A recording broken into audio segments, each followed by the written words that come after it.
కానీ వాస్తవం ఏంటో తెలుసా? శ్రమానుభవమును ప్రేమించే మనసు నువ్వు కలిగి ఉండాలన్నాడు. ఇది నచ్చదు మనకి. శ్రమలు పోయే మాట చెప్పు సారు, ఆల్రెడీ గుల్లగుల్ల అయిపోయి ఉన్నాం మేము. మళ్ళా నువ్వు వచ్చి శ్రమని ప్రేమించాలంటే మా ఓపిక లేదు అంటారు.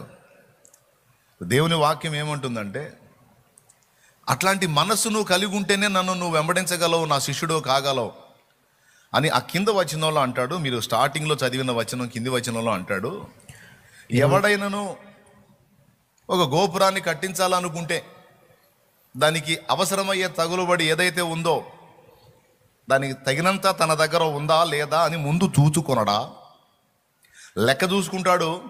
తగినంత లేకపోతే పని మొదలు పెట్టాడు. ఒకవేళ కొంచెమే కలిగి ఉండి పని మొదలు పెడితే మధ్యలో ఆపుకోవాల్సి వచ్చింది కదా అనే ఎగ్జాంపుల్ కూడా చెప్పాడు.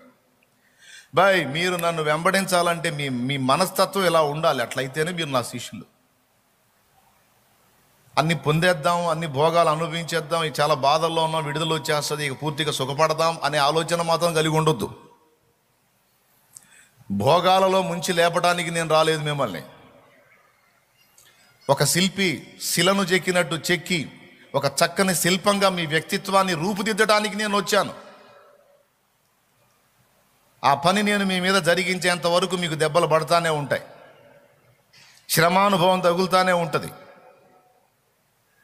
దానికి మీరు సిద్ధమేనా? అట్లయితే నన్ను వెంబడించండి, లేకపోతే సర్దుకోండి అంటాడు. ఏమయ్య అంత డైరెక్ట్గా చెబుతున్నావు? ఒకసాట్లు ఉంటాయని, శ్రమానుభవం ఉంటుందని. యేసుప్రభువా, చాలా బాధల్లో ఉండి ఏడుకొస్తే మళ్ళీ ఏడు కూడా శ్రమానుభవం అంటున్నావు ఏంటి ప్రభువా?